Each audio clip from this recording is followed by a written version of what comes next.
Salut, je m'appelle Xavier Garny et je vous souhaite la bienvenue sur Studio Wakepark, la chaîne dédiée à l'actualité du ski nautique et du wakeboard en France. Aujourd'hui, on se retrouve pour un nouvel épisode de After Sesh, la série de podcasts où l'on donne la parole à ces personnalités passionnées et passionnantes qui agissent au quotidien pour le développement de notre sport. Je vous souhaite de passer un bon moment en notre compagnie et je vous rappelle que vous pouvez nous retrouver sur Twitch, YouTube et Instagram. Et pour ce nouvel épisode, j'ai le plaisir d'accueillir Daniel Duquesnoy, le coach de Windsor Wakeboard Camp.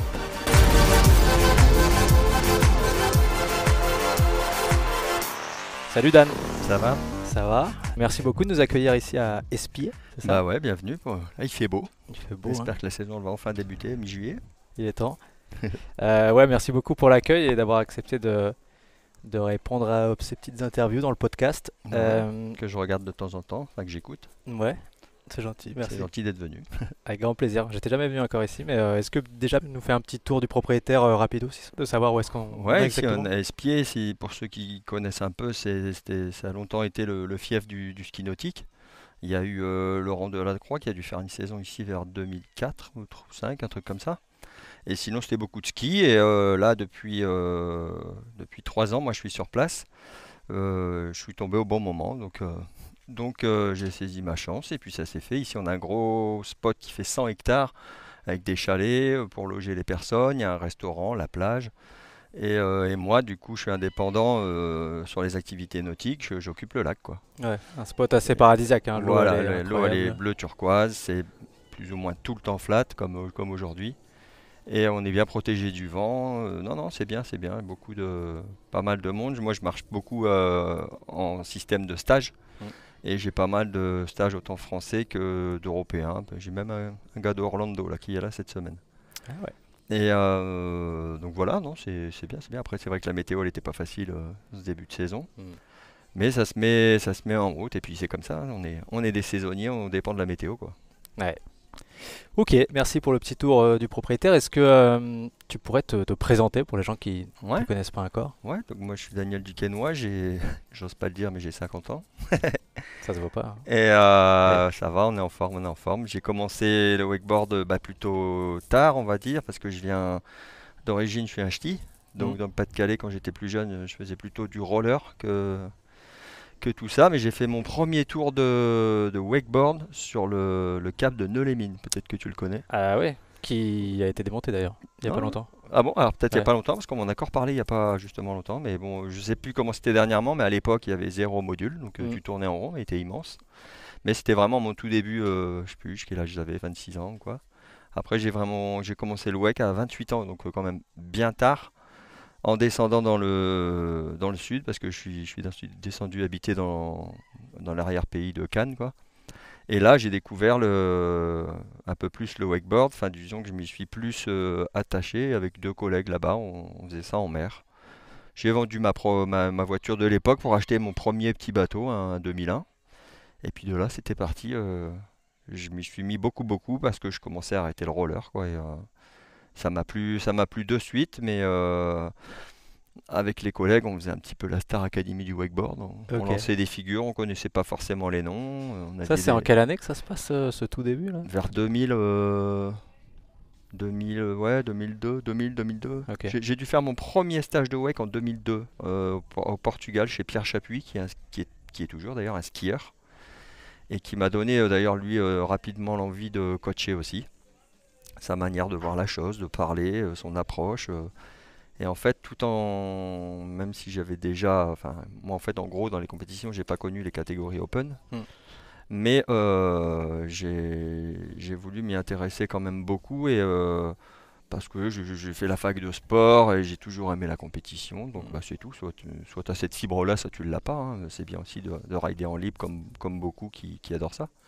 Et donc je me suis mis tant à l'entraînement que petit à petit, après, assez rapidement dans le coaching aussi, Ouais. où j'étudiais plutôt, j'écoutais. J'ai beaucoup bougé aussi quand même pour m'entraîner au fur et à mesure, parce que bon, au début, un peu comme tout le monde, t'apprends à la mer, on lançait des figures, on connaissait même pas les noms, j'ai envie de te dire. Mm. Et puis les vidéos, il y en avait un petit peu moins quand même à l'époque. Et au fur et à mesure où j'ai fait mes premiers stages avec mes collègues, bon bah là, on s'est rendu compte que c'est vrai que se faire coacher, c'était quand même intéressant, quoi.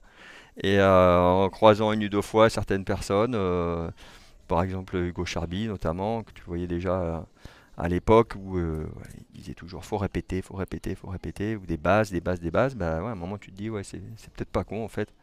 Donc je suis reparti de tout ça et c'est comme ça aussi après que je me suis mis à la compétition parce qu'en compétition il faut quand même moins tomber et puis j'en ai fait de plus en plus jusqu'à ce que quand j'ai vraiment voulu commencer la compétition, donc là j'avais 32 ans déjà, tu vois. C'était en 2006 par là.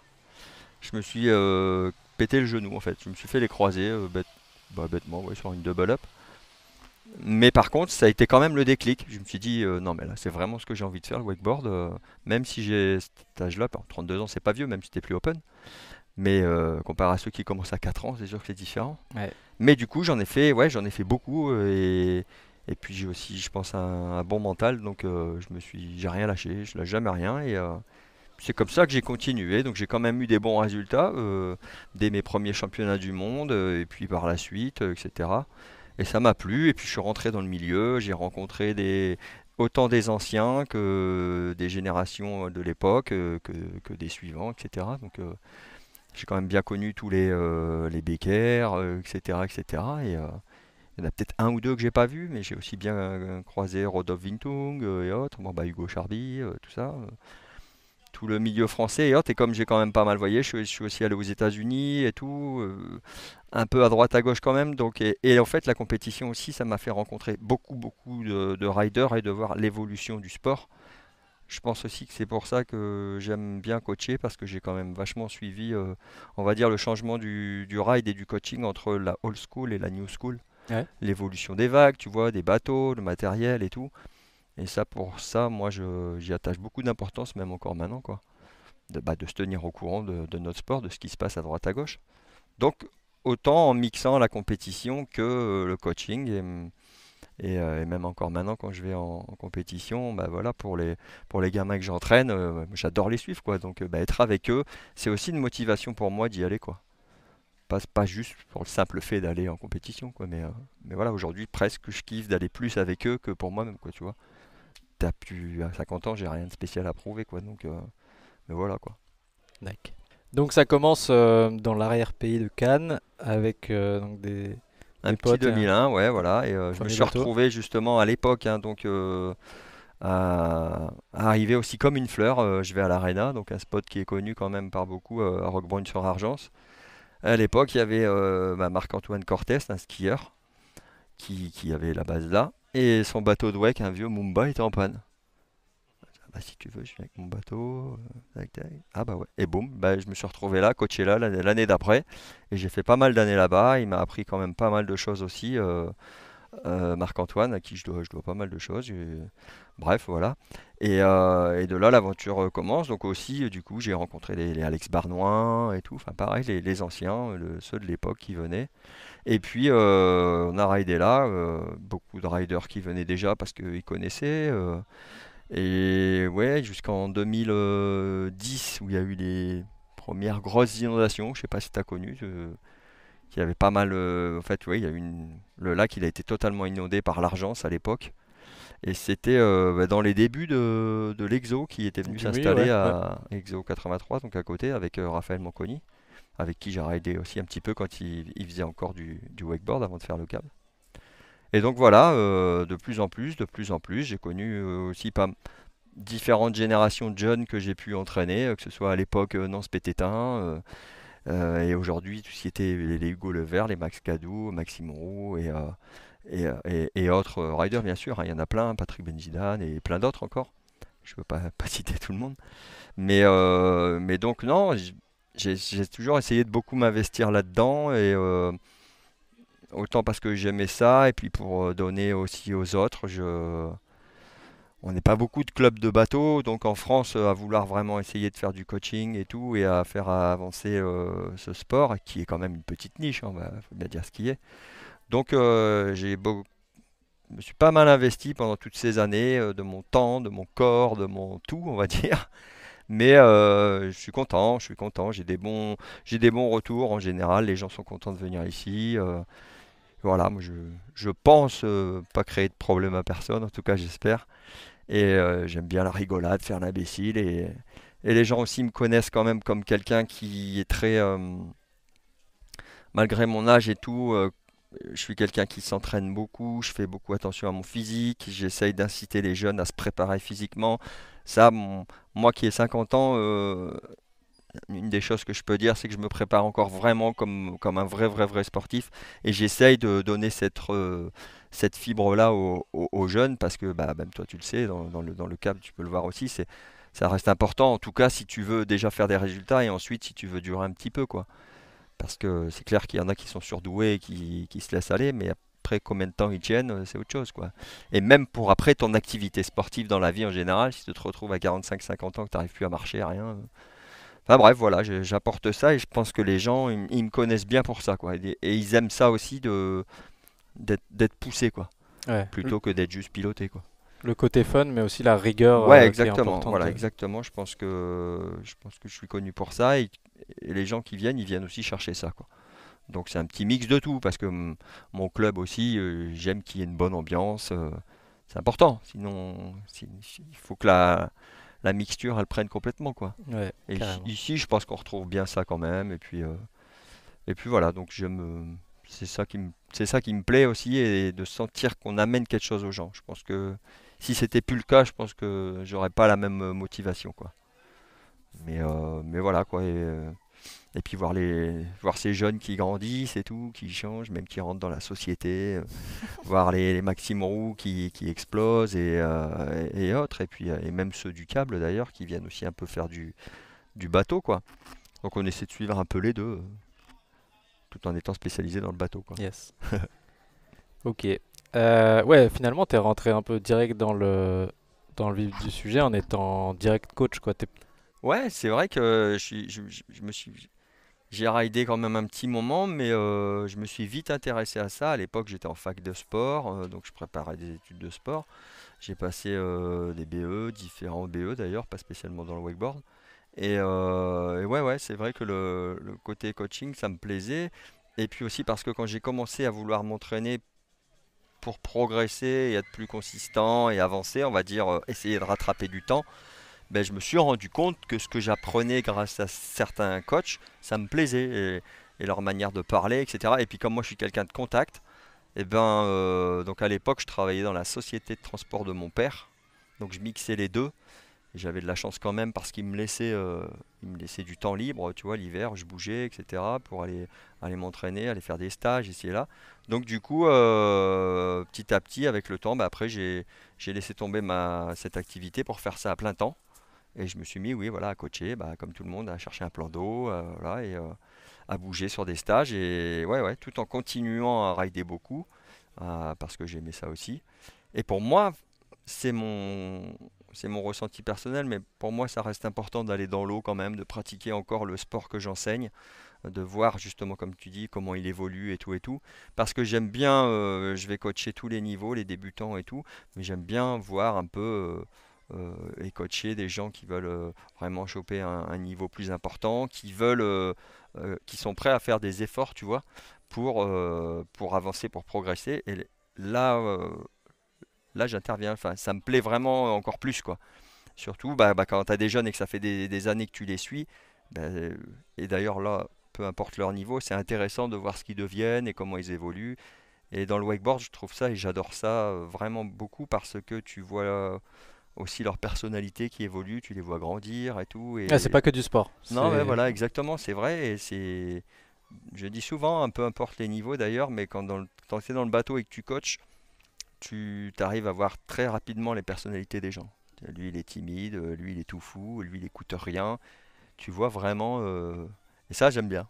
J'aime bien. Donc, c'est cool. Quelqu'un que tu vois qui est renfermé et tout, tu lui amènes quelque chose, tu lui montres qu'il est capable de, autant à un haut niveau que à un niveau intermédiaire. Ben, c'est bien, tu lui apportes quelque chose et c'est gratifiant. Enfin, moi, c'est ce côté-là que j'aime bien dans le coaching. Et ouais, c'est peut-être pour ça aussi que je me suis dirigé rapidement là-dedans, c'est venu tout seul, et puis j'aime ça, quoi. Donc voilà. Ouais, ouais. Tout en kiffant aussi la compétition. Donc ouais, j'en ai fait beaucoup aussi, forcément. Et ça me... Et du coup, sur ces 10 premières années dans le sud, donc là tu coaches, mais tu commences aussi beaucoup de compétitions. C'est quoi un peu Ouais, voilà, les au résultats début, les plus marquants de ce moment-là? je vais faire un... Parce qu'à l'époque, il y avait encore des tours régionaux, donc je vais faire un tour régional. Et là, je rencontre des premiers collègues à l'époque, Maestri, Julien Audin. Je vois des mecs qui font des indie glide, des blind judge, c'est ça. Et je dis, mais je veux faire pareil, quoi. Donc c'est de là, une fois que je me suis remis du genou, le fameux Maestri qui habitait par chez moi, bah, m'a un peu pris sous son aile, on va dire. Et j'ai fait pas mal d'années de compétition avec lui, où on s'est tapé la bourre, machin, et j'aime bien repenser, c'était vraiment, vraiment chouette. J'ai connu aussi un peu Yann Pégase à Mm. l'époque, qui est revenu pendant un moment, bah forcément Yann Calvez, avec qui j'avais repris des contacts en 2008 quand j'étais à la commission de wake. Mm. Et voilà, rebooster, redynamiser le wakeboard à ce moment-là, parce que tu as toujours des périodes avec des hauts et des bas. Et on a recréé un bon groupe, Lauriane Masson, à l'époque il y a eu forcément Estelle Tuaz. Et voilà, en 2007 je fais mes premiers championnats du monde où j'étais pas en équipe de France, et je finis troisième, justement. Donc Ok. bah, C'était où ça? ça c'était à Doha, Mm. au Qatar. Et donc bien, ouais, bien, j'étais super content. Et après, ouais, j'ai quand même, je pense, comme je te disais, faut quand même avoir un profil de compétiteur, bah, de un pour aimer ça et puis pour aller chercher des résultats, en tout cas pour avoir des résultats réguliers, on va Mm. dire. Parce que oui, j'ai fait plusieurs fois champion d'Europe, j'ai fait entre parenthèses 2 fois champion du monde. Il y en a une officielle et une où on m'a déclassé. Je me suis, tu l'as dit longtemps, en 2022 en Italie. Raconte-nous ça. Ah bah, ça, c'est chaud ça. En 2022, donc en Italie, bah, j'étais bien cette saison-là. D'ailleurs, je revenais d'une hernie discale. Et mais bon, pour le championnat du monde, j'étais nickel. On se retrouve en finale. Donc bah, moi, j'étais master déjà. Même vétéran même, je dirais. Et on arrive en finale, italien, australien, et puis je sais plus qui, enfin un américain aussi, oui, je sais même plus son nom. Et la finale commence, j'avais bien raidé en demi-finale, donc je sais plus, je crois que je pars avant-dernier, un truc comme ça. Je pose tout mon run, je ride bien, mon concurrent direct, un italien, ride bien, mais il se met une chute, donc c'était un peu mort pour lui. Un australien qui part, un ancien pro d'ailleurs. Bon, on ride pas mal, mais rien de spécial, quoi. Et l'américain, pas mal, mais il tombe aussi. Bon, bref, il savait, moi je pars, je pose tout mon run avec mes difficultés qui passent bien. Bon, bah, je pense que c'est bon, on va dire déjà en sortant de l'eau. Tous mes concurrents ils viennent me voir, ouais, bien, Daniel, bravo. Le live il sort, le classement sort, Ouais. donc je gagne avec, je sais plus, 3 4 points d'avance, 6 points sur je sais plus combien, le troisième ou quoi. Donc, bah, tout le monde me félicite et tout. Moi, j'étais super content. C'était Ouais. mon deuxième titre de champion du monde. J'avais été champion du monde en 2015. Et, euh, et puis, une demi-heure après, je reçois un SMS. J'étais encore en train de parler avec plein de monde. Puis la compétition continuait. Donc, il y avait eu le live qui était sorti, les résultats, la télé. Je crois que toi, tu devais déjà ouais, tu devais commenter la compétition. On le regardait ouais, avec Voilà, Patoche, justement. exact. Et puis de là, une demi-heure après, je reçois SMS, Daniel, faut que tu ailles au truc des juges, les résultats, ils ont changé, t'es troisième. Je fais, hein? Je croyais même que c'était une blague, moi, je sais Ouais. pas. Alors je remonte et tout, et en effet, l'Australien qui était derrière moi et bah, le Français, l'Italien, pardon, l'Italien et l'Australien me passent devant, et de 4 points d'avance, d'avance, je me retrouve avec 6 points de retard. Mm. Qu'est-ce que c'est que ça? Donc, justement, à l'époque, là, Hugo, il était arrivé en team captain et tout à l'époque. Et donc, on se retrouve là-bas. Il y avait le DTN aussi. On va voir le chef juge. On met une protée. Qu'est-ce qui se passe? Ta, ta, ta, ta, ta, ta. Le chef juge était australien, bizarrement. Et puis, bref, il s'est retrouvé qui dit que non. Après revisionnage de ceci, de cela. Je fais, ah bon, de 2 plus 4, tu me mets à moins 6 par rapport aux autres. Et bref, on a pu dire ce qu'on voulait. La protée, elle n'a pas été retenue. Il faut savoir quand même, parce que, bon, après voilà, moi je suis pas le genre à faire du cinéma non plus, donc j'ai laissé la faire pisser, on va dire, Mhm. même si j'étais bien dégoûté. Et j'ai quand même deux juges qui étaient dans le bateau à me juger, pendant le podium, qui sont venus me voir pour s'excuser, quoi. On n'a pas eu le choix, on est vraiment désolé, dadi dada. Je fais, ah bon, mais pourquoi vous me dites ça à moi et puis après, les mecs, ils s'en vont. J'étais sur le parking Ah ouais, pire j'arrivais encore. à la voiture. Faut mieux qu'ils disent rien, quoi. Bah, non, mais c'est là où tu te dis, ah ouais, je me suis vraiment fait arnaquer, quoi, en gros. Ouah.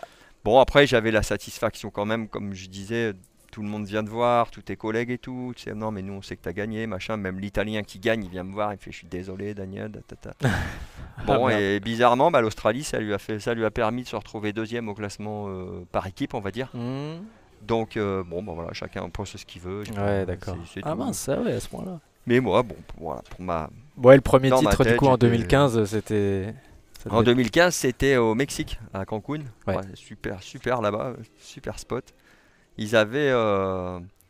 Il y a un gars qui avait dépensé 6 millions de dollars, ou je crois, parce qu'ils avaient creusé exprès le lac pour la Hmm. compétition. Ils ont construit un câble, il y Ouais, a un à super côté, ouais. spot maintenant d'ailleurs là-bas. On est arrivé, il y avait encore 12 grues là-bas énormes qui creusaient, qui lissaient les berges. L'eau, elle était bleue turquoise aussi. Et c'était un peu les débuts aussi de Maxime Roux qui était Hmm. en boys. On avait une bonne petite équipe, il y avait Yann Calvez, il y avait Brice Coran aussi encore à l'époque, Patoche d'ailleurs qui était là. Pas mal de monde, donc c'était sympa. Et c'était serré, ouais, là à l'époque. Et je me retrouve en finale aussi avec un Italien. Il y avait Zen Schwenk à l'époque, je sais pas si tu connais. Zen Schwenk, c'était un ancien pro rider aussi, très très bon, qui s'est un peu blessé en finale. Parce qu'il raidait toujours très fort, mais comme il était moins préparé, il s'est fait un peu mal. Bon, bref. Ouais. Et je me suis retrouvé avec l'époque de David Massey aussi, qui avait été champion du monde Open à ce moment-là. Hmm. Et moi, ça s'est bien passé, j'ai bien ridé aussi. Et c'était très serré avec l'Italien à l'époque, PG, il s'appelle d'ailleurs, il ride encore. Et j'ai été premier, c'était mon premier titre de champion du monde. C'était un très très bon souvenir, ça m'a bien bien plu. Pour revenir aussi, bon, parce que celui-là c'était quand même un bon souvenir, Patoche et Brice, ils avaient fait demi-finale en, en junior ouais, à l'époque. Maxime, il était finaliste, je crois, je sais plus s'il avait fait deuxième ou troisième ou s'il avait gagné en boys. Je me rappelle plus, je sais même plus. J'aime bien comparer avec Maximon parce que on a 30 ans d'écart tous les deux pile. Il a 20 ans, j'ai 50 ans. Et après, un autre souvenir qui était sympa, mais ça c'était en 2012, je crois. Ouais. C'est mon premier titre de champion d'Europe où, à l'époque aussi, je m'occupais déjà de Patrick Benzidane, mais il était jamais venu en équipe. Et je l'avais emmené en stage en Italie à Vivérone chez César, au LSN. Et puis en 10 jours, le gamin, 11 ans je crois, je sais plus, en 10 jours, il a dû poser 8 9 figures. Trop bien quoi. Donc je donne un coup de fil à la Fédé, je sais plus à qui à l'époque. Et je dis, moi, lui, non mais lui le gamin, faut l'emmener là, faut qu'on l'emmène. Il y a quelque chose quoi, il est bien. Il vient faire son premier championnat d'Europe et moi je gagne mon premier titre de champion d'Europe en Master, donc en 2012. Et Patoche, vas-y, il arrive et il gagne en Boys. Yes. Donc lui, il était champion d'Europe Boys. Franchement, je m'en souviens. Et tu vois, quand je te parle de coaching là, j'étais, j'en vois plus vibrer pour Patoche que moi Ah ouais, mon c'est premier cool ça. titre. Ouais. C'était vraiment, ouais, vraiment, vraiment cool. Je me rappellerai tout le temps. Patoche, il arrive là avec ses Riley, ses machins, pas de mob et tout, mais déjà très fort dans sa tête. Et il est passé devant un jeune qui avait déjà deux mobs, ouais, qui est devenu pro aussi après, qui a arrêté maintenant. Donc c'était ouais, c'était bien une bonne satisfaction, bonne fierté. Patoche qui ride toujours, hein, qui ride encore très bien. Il est pas vieux d'ailleurs. Mais bon, tu vois, c'est tout. Comme je te dis là, tu mixes des sentiments et des sensations de compétition et de coaching en même temps. Ouais. Moi, ça me plaît quoi. D'histoire Voilà. humaine, quoi. Ouais, exactement. J'aime bien ça. Et tu vois, si je te parle d'un Maxime Roux, bon, je suis pas son seul coach. Il a quelques coachs différents. Et il a surtout eu son papa aussi quand il était plus jeune. Mhm. Il y a pas mal Hugo Charby aussi, etc. Je m'occupe aussi pas mal de lui. Et aussi énormément avec un gars comme Max et mes autres jeunes. Mais Max surtout parce qu'il ride beaucoup actuellement encore, même s'il a été blessé. Mais on est toujours en contact, quoi. Autant pour le WEC que pour autre chose, mais genre tous les 2 jours on va s'écrire, machin, ou un patoche aussi et d'autres. Mais voilà, je garde beaucoup de contact avec mes gars, que ce soit sur le côté humain que sur le côté wakeboard, tu vois. Ouais. Ouais, c'est Et important. ouais, Pour c'est toi. important. Enfin, pour moi c'est important et eux ils me le rendent aussi parce que bah, ils m'écrivent. Donc voilà, je suis toujours content de les voir. Max il est venu là il y a 10 jours, là il m'a fait une surprise, je savais pas qu'il venait. Ouais, ça m'a fait super plaisir, tu vois. Et je pense, voilà, c'est comme tu disais, on a une petite niche, mais on a une bonne petite famille et j'aime bien ça, j'aime bien ça. Donc Que tu voilà, c'est continues à entretenir, en tout cas, ouais, par voilà, tes. enfin voilà, moi j'aime bien que ce truc-là qui est sportif, il a un côté vivant et famille. Mhm. Sinon, sinon ça change, tu vois. Et pour te reparler d'avant du roller où j'avais un très très gros noyau en roller acrobatique avant. Ben justement, une des choses aussi qui m'a fait arrêter, bon, outre le fait que j'ai déménagé, mais c'est que le noyau à l'époque qu'on avait, il s'est un peu disloqué parce que la famille qui se crée, les copains, les copines, où chacun va travailler dans sa région, bah voilà, on passe à autre chose. Et c'est vrai qu'aujourd'hui, j'ai vu plusieurs générations de jeunes dans le wakeboard, mais on a toujours ces contacts et moi, oui, c'est important pour moi. Voilà.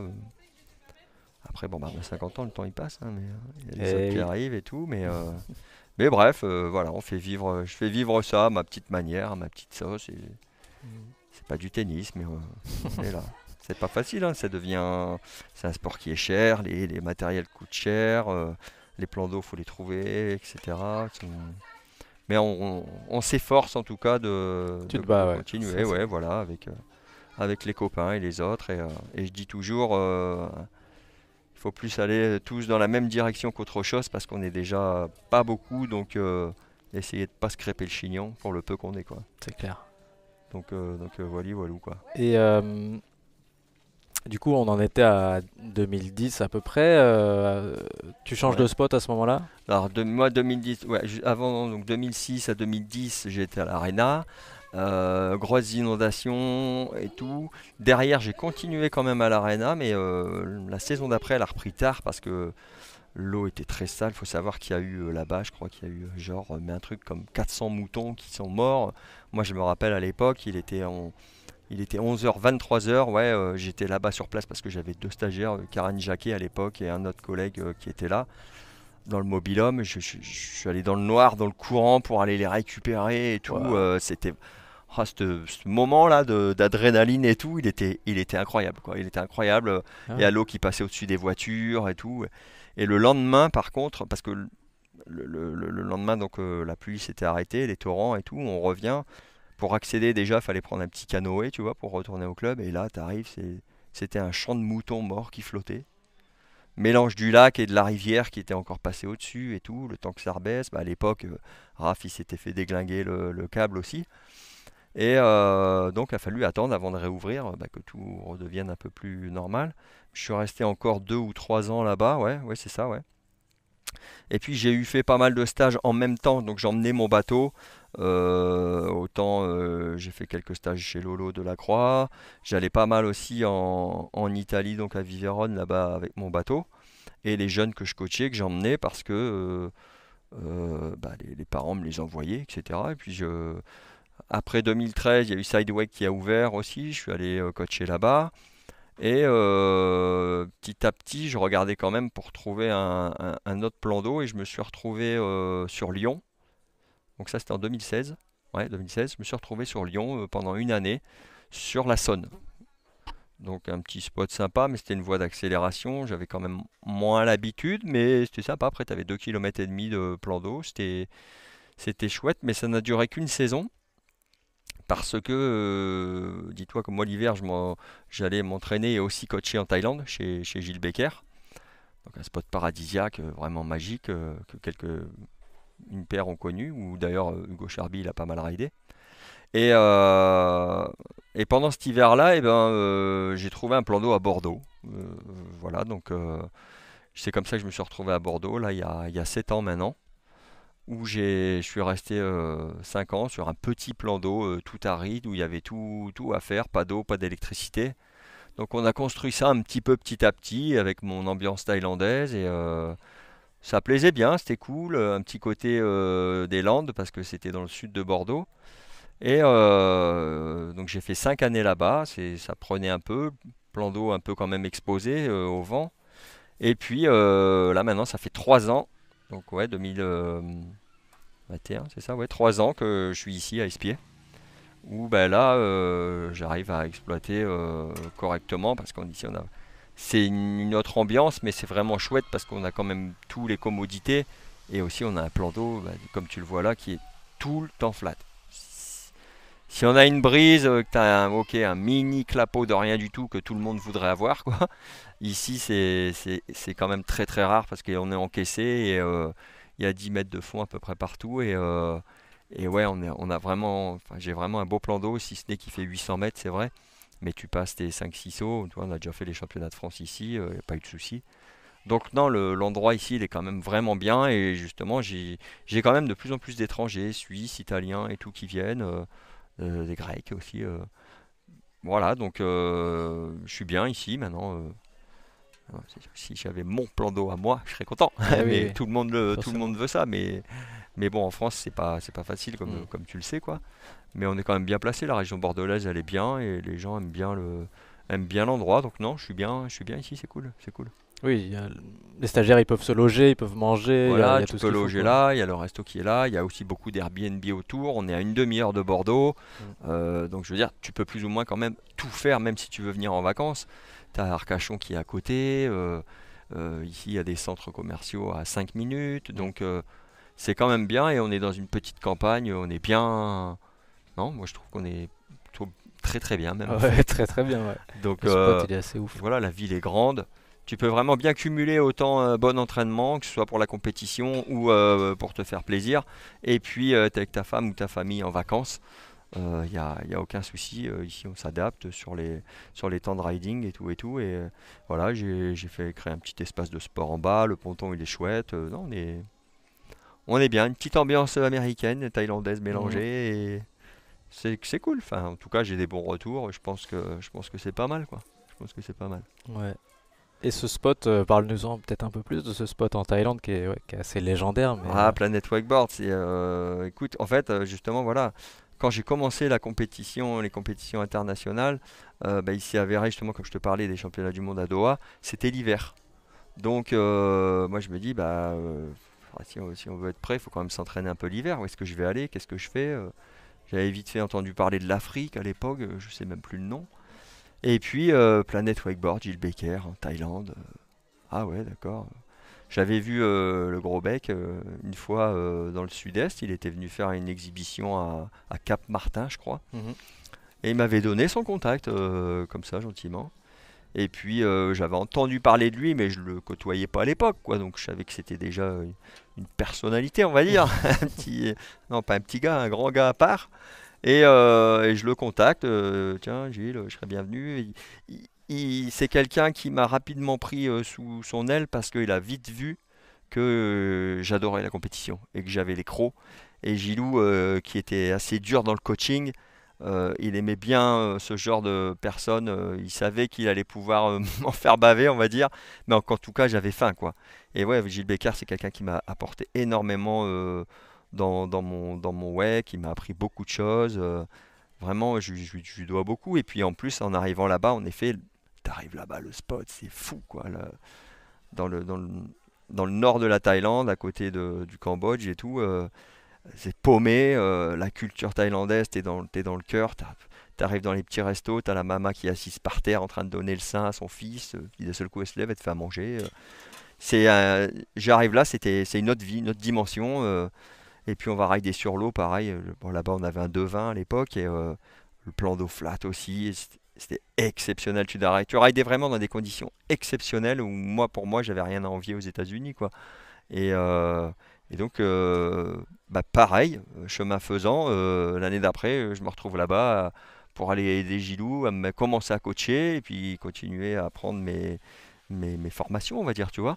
Donc, bah, autant l'hiver que l'été, j'ai quand même rattrapé beaucoup de temps parce que je m'entraînais et je coachais aussi. Donc, ça me, j'ai- j'ai- même si j'ai commencé tard, j'ai essayé de rattraper du retard et je me suis beaucoup donné là-dedans et je me donne toujours beaucoup parce que je lâche rien. Si j'ai envie de quelque chose, au moins une chose que je me donne à moi-même, c'est que j'essaye d'aller au plus près de ce que je souhaite, quoi. En tout cas, j'essaye. Et donc, bah, plusieurs fois la Thaïlande et tout parce que c'est dur de pas y retourner après, quoi. ouais, Même si ouais, j'ai c'est vrai. aussi bougé aux États-Unis, à Orlando, j'ai connu Glenn Fletcher, qui est quand même un coach bien connu là-bas et qui m'a aussi beaucoup influencé dans la manière de coacher, les tricks en une vague, renvoyer les vagues, etc. Enfin, pas mal de choses donc qui commençaient à être sur le new school et tout. Puis tu te rends compte bah, que comme je te disais tout à l'heure, les bateaux changent, les vagues changent, ça se blesse de plus en plus, de plus en plus, des genouillères partout. Bah, c'est là aussi où tu te dis faut montrer ça aux jeunes, il faut leur expliquer que le coaching, ça peut évoluer, on peut changer certains apprentissages, mais aussi que ça devient important, comme je te disais, de se préparer physiquement, parce que Mm. malgré tout, c'est un sport traumatisant, Ouais. je sais de quoi je parle. Donc, ouais, les jeunes s'en rendent quand même bien compte. Et justement, même maintenant, tu vois, où j'ai 50 ans, où on va dire que j'ai encore la chance d'être assez en forme physique et où je fais beaucoup de crossfit et tout, eh ben, les gens qui m'entourent, ils le voient et ils s'y mettent Oui, tu fais la naturellement preuve par l'exemple, quoi. voilà, un peu ça, voilà. Maintenant, j'ai quand même mon âge, hein, c'est comme ça. Mais ouais, si j'arrive à faire comprendre ça, ça me plaît, j'aime bien. J'aime bien, et tu vois, un gars comme Maxime Roux qui s'est fait le genou, là, il est venu l'autre coup et tout. Et lui-même, il te dit des choses, il dit putain, mais c'est vrai, il fait, mais même ces choses-là, si je les avais fait avant et tout. Et l'autre jour, il m'a dit ça, et je lui ai dit, tu vois, c'est cool ce que tu dis, parce que là, t'en as conscience. Il y en a, ils en prennent même pas conscience. Donc, c'est peut-être pas du temps perdu, en fait. C'est bien parce que ça va te servir à fond maintenant. Et ça, c'est cool, ça. C'est, tu vois, encore une fois, c'est des petites choses à relever où tu te dis, bon, bah, j'ai pas servi à rien, quoi. Donc, voilà, vivant, ouais, vivant. Et puis bon, pour l'histoire des clubs, comme je te dis, je me suis retrouvé ici maintenant depuis 3 ans. Et non, je sais bien, après, trouver un meilleur spot qu'ici, C'est compliqué. à part vraiment si je trouvais un truc à moi, tu vois, parce que ici, bah, moi je loue le plan d'eau, je suis indépendant, mais j'occupe le plan d'eau, je le loue. Mais on est quand même vraiment bien, quoi, dans la généralité, c'est pas mal, c'est pas mal. Et du coup, tu parles de old school versus new school. Est-ce que tu peux expliciter ça un petit peu? Qu'est-ce que tu appelles le old school? Qu'est-ce que tu appelles le new school? Bon, bah, j'ai des gens, ils arrivent ici. Ouais, salut, on ride, tu vois, qui savent que moi j'ai un bateau quand même assez chargé, même si je m'adapte aux gens, hein, bien sûr. Mais bon, tu as un G23, donc de base, tu vas avoir une vague assez conséquente par rapport à un autre bateau. Et moi j'ai tendance, oui, à appréhender certaines figures avec déjà une certaine vague. Et old school, new school, je dirais en gros, c'est avant, on partait fort, on mettait de la carre pour pouvoir sortir mieux de la vague qui était plus petite, etc., etc. Aujourd'hui, moi je dis aux gens, non, on va s'adapter à la taille de la vague. Donc, bah oui, tu vas partir moins fort, tu vas être plus efficace sur la vague et avoir plus d'action dans ta vague plutôt que de partir fort et que la vague elle t'envoie comme elle t'envoie, quoi. Donc en effet, ouais, j'ai des gens, ils arrivent ici, par exemple, ils mettent des grosses prises de quart et ils prennent la vague qui fait le double de ce qu'ils ont l'habitude, bah, ils vont s'exploser un petit peu loin, machin, les genoux, les machins. Bah tu vois, c'est plus trop comme ça aujourd'hui. Parce que justement, aujourd'hui, d'entrée, même si tu as 19-20 ans, on va essayer de te préserver. Donc on va travailler un peu plus en vague-vague, à part sur certaines figures hein, qui sont très bien et impressionnantes et qui vont atterrir loin dans le flat. Mais on va essayer d'entrer de se préserver et aussi d'aller chercher plus des sauts bien en cloche, tu vois, j'ai envie de te dire. Tu arrives, tu prends ton impulsion sur la vague, tu montes en cloche, tu as ce que j'appelle un instant photo si tu veux graber, où actuellement tu es en l'air, tu es tête en bas, tu es en spin, puis tu redescends, réceptionné dans la deuxième. C'est ce que j'appelle justement l'instant photo, ou en old school, où avant on avait plus tendance à traverser la vague d'une manière linéaire, donc pas cet effet cloche. Bon, après je te parle du général, hein, il y a eu des pros qui ridaient comme ça et qui ridaient très bien, c'est pas la question. Mais la manière de rider, tu vois, aujourd'hui, elle a quand même beaucoup plus changé. Et ce que je t'ai dit là, cet instant photo, bah, tu le ressens, quoi. Surtout que maintenant, les jeunes, ils grappent beaucoup plus. Il y a des rewinds, des ci, des là, des pulls, des contre-pulls. Donc, si tu pars avec la même force, te faire arracher par la corde, ça va pas avoir le même effet. Donc, oui, j'ai plus tendance à enseigner comme ça. Et puis aussi à apprendre beaucoup de figures, des inverts, voire même des mobs en une vague. Le gars, il part de loin, il s'éloigne là-bas, puis au fur et à mesure qu'il approche de la vague, tu lui dégonfles la vague en fait, qui va grossir, donc va le faire monter. Mais s'il se rate et dans les premiers essais, il n'a pas la visualisation, il va aller faire plouf dans l'eau. Plutôt que de lui dire, bon bah vas-y, t'essayes Moby Dick, on est à 35 km/h et tu le fais direct vague-vague. Si tu t'en mets une, c'est peut-être la dernière fois que tu essayes Moby Dick, Ouais, quoi. ouais, je vois ce que tu veux dire. Voilà, bon, bah, ça c'est grossier hein, ce que je te dis, mais en gros, voilà, oui, c'est ça. Et puis notamment, ça marche d'autant plus si tu as quelqu'un, par exemple, je te dis n'importe quoi, qui est timide, tu vois, qui a un peu peur, qui ceci, qui cela. Donc, s'adapter beaucoup à la personne. Tu vas pas lui parler de la même manière à un gamin qui est téméraire et un gamin qui est peut-être un peu doué, mais qui a hyper peur, quoi, qui est timide, qui n'ose pas rentrer dedans. Bah, cette approche-là, ça marche vraiment bien, quoi. Et puis aussi, comme je te disais, le fait d'avoir une certaine taille de vague d'entrée, bah, sans que lui il soit encore parfait, la vague, quoi qu'il en soit, va le faire monter. Si c'est, je dis n'importe quoi, un tantrum ou un back roll, tu auras plus de chances qu'il réalise sa rotation, qu'il retombe sur les fesses ou autre sans se faire mal, plutôt que il prenne plus de risques et il ait plus de chances de se faire mal. Bref, c'est une approche différente et que moi j'aime et que j'essaye que je développe tout le temps. Bon, en tout cas, c'est ma manière de travailler. Et c'est aussi, je m'intéresse beaucoup, que ce soit aux États-Unis, en Australie et autres, en bougeant, où tu vois justement ça, comment ça évolue. Et moi j'essaye d'évoluer avec, quoi, c'est tout. Oui, tu t'intéresses vraiment à ce qui, Voilà, ce voilà, qui voilà. avance. Aucune critique, hein, loin de là, sur est-ce que je dois faire ci ou est-ce que je dois faire ça. Les deux techniques sont bonnes. C'est juste que moi, j'aime bien me tenir au fait de l'actualité. Et comme le ride évolue, tu vois, là, la génération Massy, ce style qu'il a créé et tout, ben, c'est aussi une approche différente. Donc, ça me plaît. Moi, ça me plaît d'être, comment tu dirais, à la dernière newsletter, quoi, Ouais, on ouais, va dire, quoi, à la pointe, on voilà, va à la pointe, pointe de la exactement. technologie Voilà, du voilà. ride, quoi. Donc, euh, donc voilà, et que je le fasse comme ça, en même temps, d'un autre côté, je me dis que j'ai 50 ans, mais que je vais peut-être encore apprendre un truc en allant là ou en voyant ça, et il faut pas être fermé à ça, quoi. Donc voilà, des autres derrière nous, peut-être ils feront encore différemment parce que ça aura évolué, tu vois. Et c'est bien de rester ouvert à ça, quoi. Donc voilà, et encore aussi pour ça, pour moi, ça me plaît aussi d'aller en compétition pour ça, pour voir ça justement. Donc, euh, donc voilà, puis aussi tu es au contact des gens qui viendront peut-être chez toi, etc. etc. quoi. Tu parles de Massy, est-ce que tu as d'autres exemples en tête comme ça, que ce soit aux US ou ailleurs, en Australie ou quoi, d'exemples Ouais, de nouveautés apportées dans le wakeboard bateau oui, tu vois, je qui te parle marquent? de Maxime Roux qui maintenant est dedans, c'est la Familia, la Familia qui est aux US, donc tout ce qui est les Sam Brown, les Tyler Higham, qui avec Massy avant, parce que Massy lui il a 29 ans déjà maintenant, mais qui est en pleine forme justement de tout ça, mais oui, ils ont assez révolutionné leur sport, qui partait, tu vois, ils auraient pu dire, ou tendance à dire, ouais, ça tourne dans tous les sens, mais c'est trop gymnastique, ou il n'y a pas de grab, ou ça tourne trop. Maintenant, ils sont vachement axés. Déjà, si tu fais un spin et que tu le grabes pas, bah, presque ton spin il compte pas, quoi, tu vois. Maintenant, tu as tout ce qu'on appelle des rewinds, donc c'est des rotations inversées. Tu pars en front, tu reviens en back.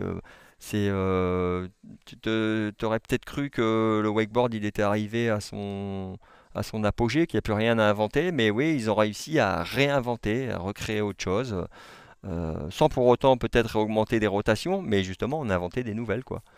Et c'est ça, toute cette new school et tout ce qui plaît, tu vois, et qui est très très bien noté aux US, un peu moins par rapport à chez nous en Europe, c'est tout ce côté artistique, extraordinaire et artistique qui marche très bien là-bas. Par rapport des fois à ici en Europe, D'accord, un petit ça peu en commence, retard. ça Ouais. commence à venir, mais oui, des fois il y a des chefs juges qui travaillent là-dessus avec les juges sur certaines compétitions en disant bon bah là les gars, on va quand même prioriser et euh, accentuer le fait de ça, justement ce côté artistique. Mais c'est vrai qu'il y a quand même un petit décalage chez nous par rapport à là-bas. Mais bon, c'est un peu normal aussi, ça vient de là-bas quand même ce sport, donc voilà quoi. Et ouais, c'est toujours pareil. Mais c'est bien de se tenir à jour de tout ça. Bon, mais maintenant aussi, on a la chance avec les réseaux sociaux aussi de tout voir, quoi. Avant, c'était moins développé. Maintenant, c'est facile, on va dire. Mais c'est bien. J'aime bien me tenir aussi. Et puis même avoir des contacts avec ces gens-là. Donc, voilà, quoi. Yes. Donc tu as beaucoup coaché, mais tu t'es aussi investi dans le sport en organisant des compétitions. Ouais, ouais, ouais, tout à fait. J'ai fait, oui, c'est deux championnats de France. J'ai organisé un championnat de France à Cabanac, donc au sud de Bordeaux. Et ici à Espier, bah, c'était en 2022 justement. Ouais, c'est ça, 2022. Peut-être que j'en referai un, je sais pas, on verra. C'est une petite organisation aussi. C'est à vous, je serais pas contre un championnat d'Europe, un truc comme Ah ça. ouais, Pourquoi pas, à voir. C'est pas facile, hein, c'est un autre cahier des charges. Voilà. Après une fois, j'avais un contact avec la WA pour un championnat du monde. Mais j'ai pas donné suite. Je sais pas, mais pourquoi pas, tu vois, ça pourrait être justement un bon développement d'amener tous ces pros-là sur notre site, sur notre pays et tout, autant pour relancer que pour montrer, que pour développer, quoi. Ouais. Une fois que tu as organisé des compétitions, tu sais un peu comment ça se passe. Maintenant, des grosses compétitions internationales, c'est pas du tout le même budget non plus. Donc, faut voir si c'est faisable. Mais je serais pas contre. Je serais pas contre. Ouais. Peut-être un jour. Après, oui, j'ai fait des Coupes de France ou des trucs régionaux à l'époque et tout, machin. Mais ouais, c'est un travail hein, d'organiser des compétitions. Mais c'est bien aussi. C'est bien aussi. Tu as des bons retours. Et puis en même temps, tu montres ton spot, ce que tu fais et tout. Donc, c'est toujours un investissement, quoi, on va dire. Voilà, c'est à côté de ça. Bon, en fait, moi, j'ai aussi, pour dire aussi, j'ai quand même, c'est vrai que j'ai un lifestyle qui tourne autour de ce que je fais.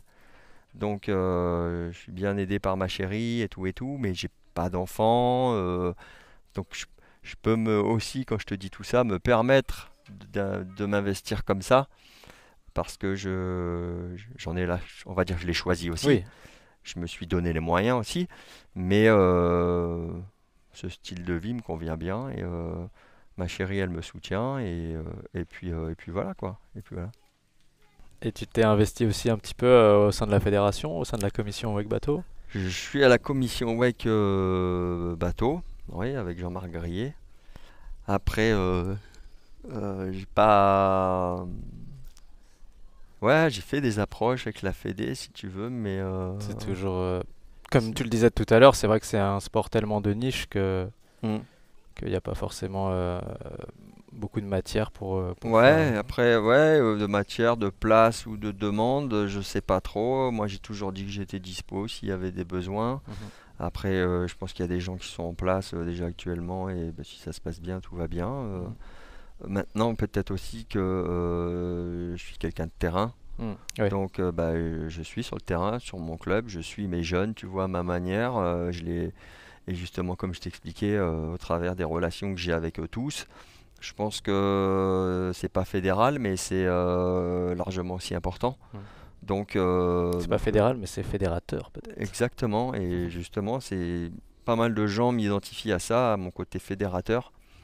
Et puis à sortir tous ces gens, les inciter et tout, et les accompagner, comme je te disais, dans les compétitions, tu vois. Ouais. Donc en effet, c'est pas spécialement fédéral.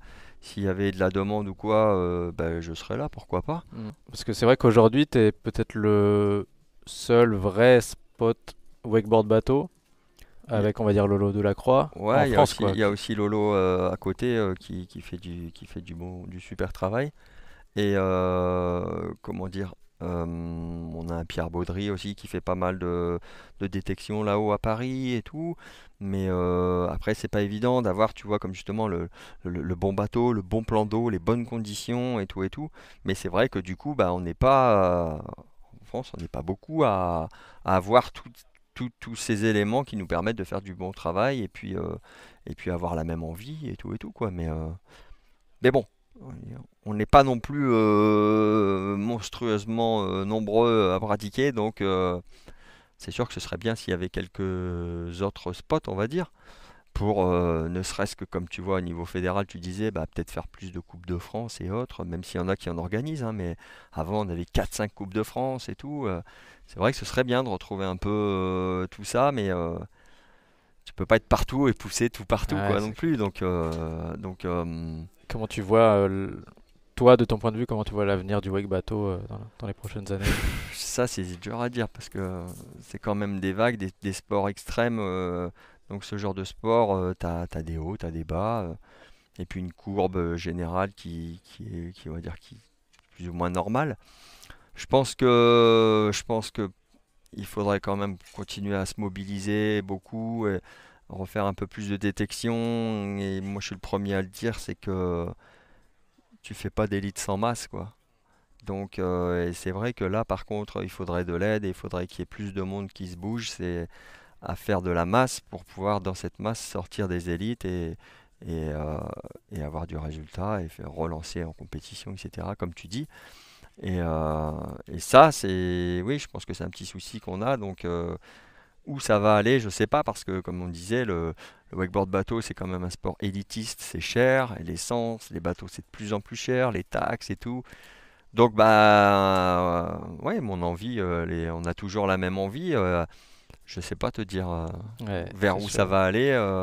Est-ce qu'éventuellement tu vois une passerelle avec le wake câble, c'est-à-dire on pourrait faire un peu de la masse sur le câble et puis J'aimerais envoyer bien, quelques câbleux vers le j'aimerais boat? bien, j'aimerais bien. Et ouais, ouais, je te dirais que même l'idéal, j'aurais bien aimé avoir, tu vois, moi, ce serait mon cas là quand je te dis, moi, je suis dans un super endroit et tout. J'aurais bien aimé avoir un plan d'eau où t'as un full size au bout et puis le bateau qui circule à côté. Là, je pense que tu pourrais faire des super choses. Maintenant, c'est déjà dur d'avoir un plan d'eau tout court, alors avoir les deux mélangés. Je cherche, hein, je regarde toujours, hein, enfin, je veux dire, je cherche pas, mais j'observe, on sait jamais.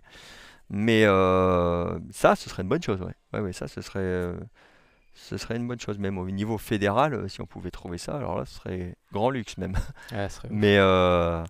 ouais, ça pourrait être une bonne évolution parce que c'est vrai que le téléski, c'est hyper complémentaire avec le bateau et le bateau est complémentaire avec le câble, quoi. Donc, ça pourrait être une bonne chose. Maintenant, c'est vrai que le câble, il a un coût différent. Donc, c'est aussi pour ça qu'il y a plus de monde. Bref, après, je sais pas l'effet mode et tout, à toi de me le dire ou quoi, mais ouais, les deux sont complémentaires. Maintenant, il y a quand même beaucoup plus de monde en cab qu'en bateau. Mais rien que le côté pécunier. Après, est-ce que le côté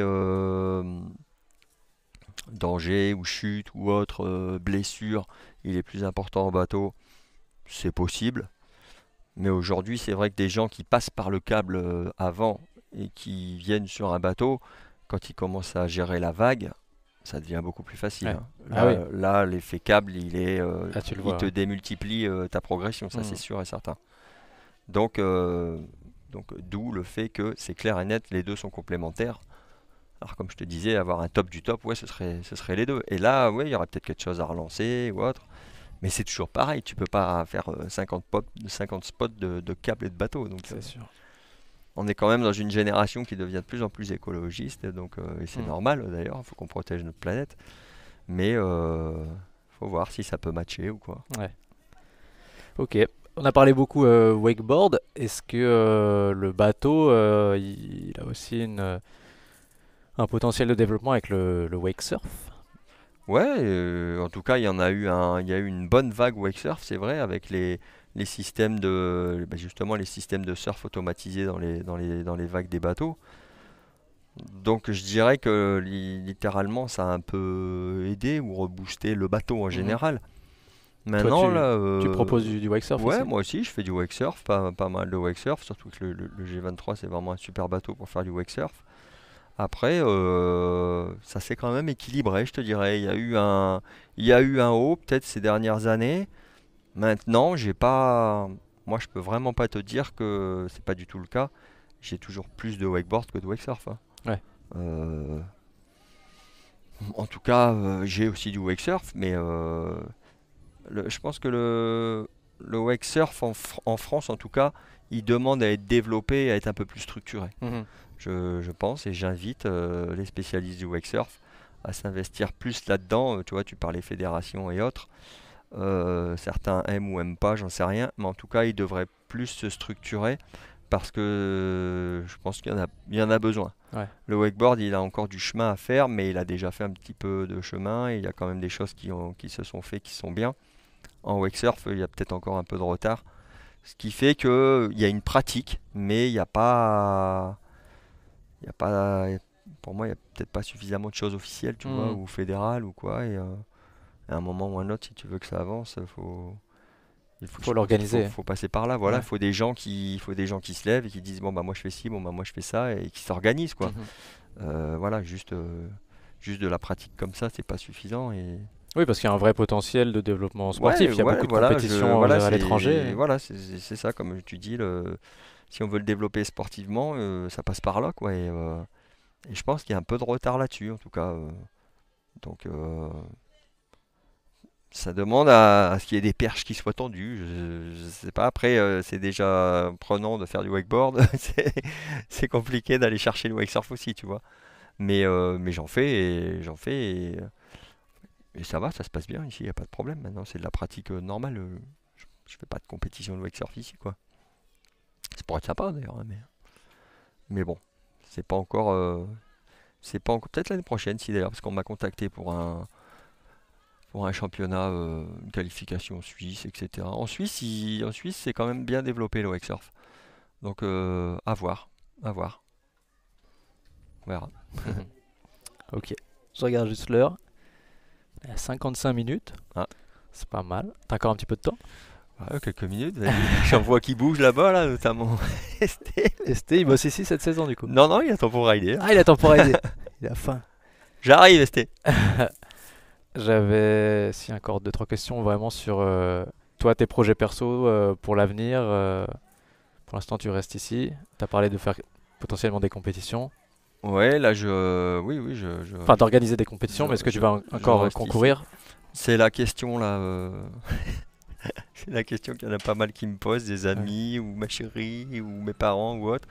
Parce que l'année dernière, sur le championnat d'Europe, je me suis fait le genou gauche.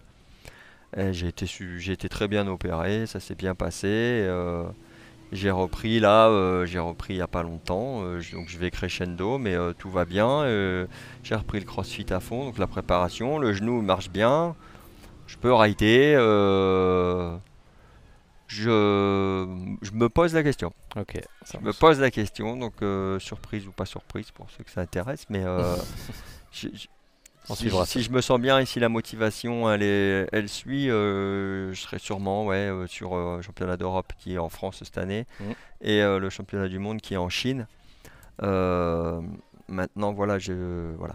Moi, quand je fais quelque chose, c'est pour aller chercher quelque chose. Donc, si la motivation et que la préparation, elles suivent toutes les deux, c'est possible. Ouais. Ok, on C'est suivra possible. ça sur tes réseaux alors. Voilà, voilà. Et puis aussi, pareil, s'il y a un petit groupe sympa à les accompagner, tu vois, Mm. toujours comme d'habitude, et les jeunes, etc. Donc ouais, t'as toujours Maxime Roux qui t'appelle et qui te dit, bon alors tu viens ou qu'est-ce que tu fais? Ouais. Et puis les autres hein, aussi d'ailleurs. Mais là, c'est vrai que là, on va avoir un championnat d'Europe à Toutainville, donc ça peut être intéressant. Voilà. D'ailleurs, je vais avoir le bateau des championnats d'Europe là qui va arriver ici la semaine prochaine. Ok. Je vais l'avoir pendant quelques temps. On pourra justement checker, le tester quoi, Mm. un Malibu. Et voilà quoi. Trop Voilà. bien. Une dernière question sur, imaginons un jeune ou une jeune rideuse qui veut vraiment se mettre au wake bateau, qui veut progresser. Qu'est-ce que tu lui conseillerais?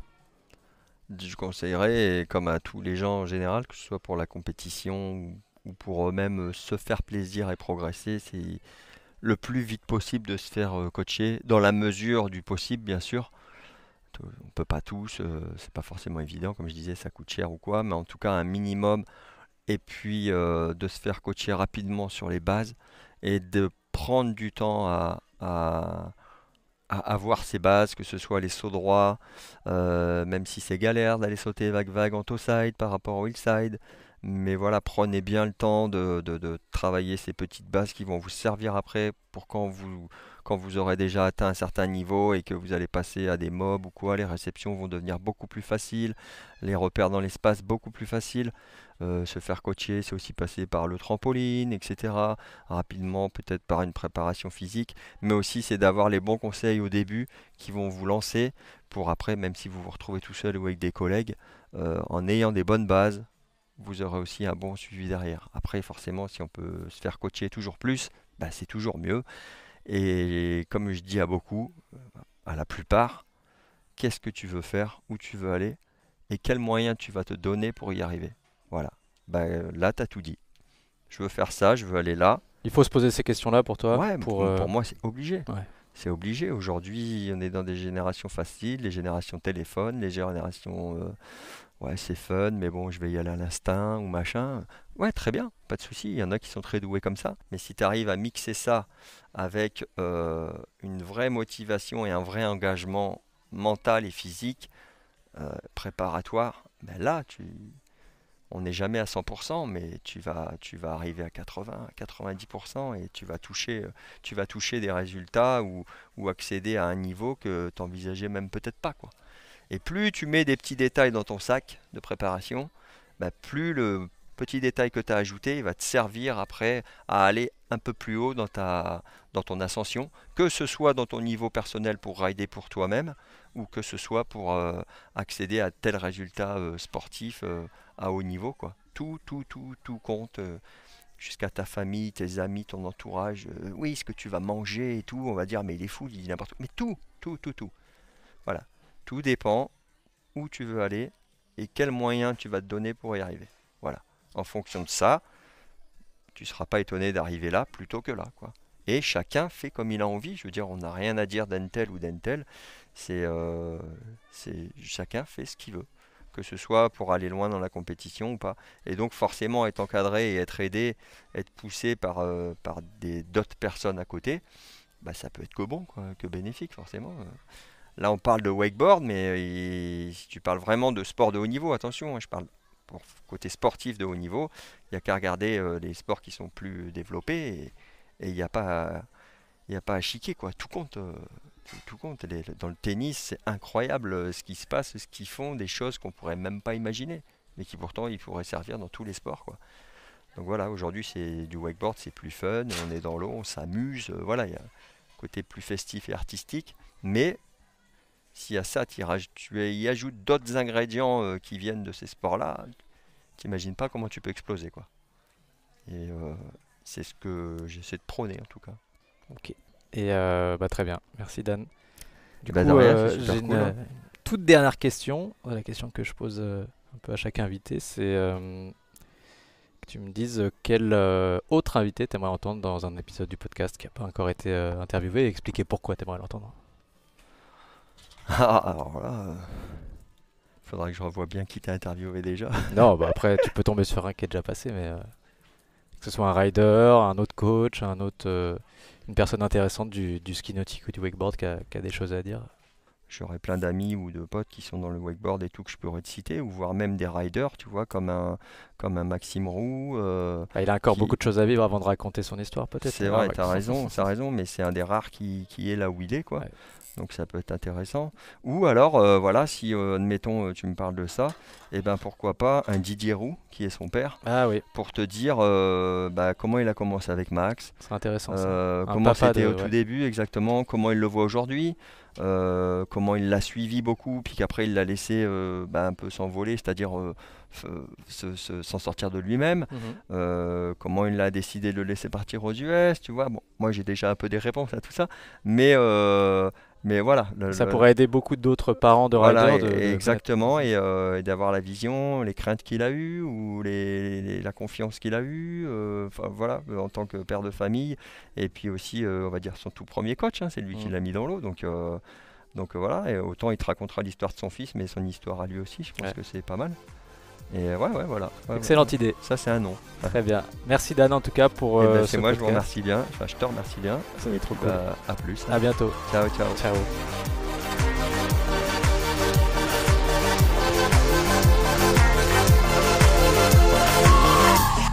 Voilà, cet épisode est maintenant terminé. Je vous remercie pour votre écoute et je vous rappelle que vous pouvez retrouver Studio Wake Park sur Instagram pour les coulisses, sur YouTube et aussi sur Twitch pour les événements en direct. Je vous dis à bientôt. Ciao.